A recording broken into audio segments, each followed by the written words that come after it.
אוקיי, זה חדר אחד, אחורי, חדר שלה, עם ארון גדול, הסקה לא מתפקדת, עם מרפסת לחצר האחורית.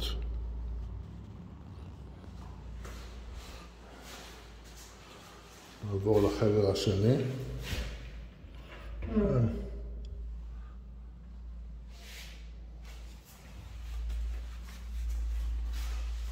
לחדר השמאלי, גם חדר שינה עם יציאה למרפסת.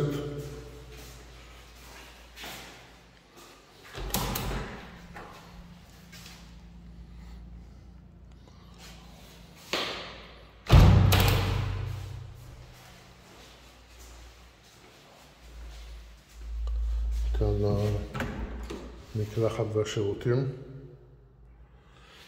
מטבחון גדול, מכונת כביסה, אסלה נסתרת, וזה מפה הכניסה, זה הסלון והמטבח.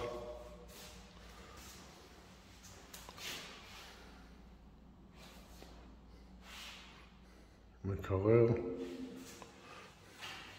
סלון די מרווח, גם לו יש יציאה החוצה, לא בדיוק יציאה, יש חלון גדול לכיוון הרחוב.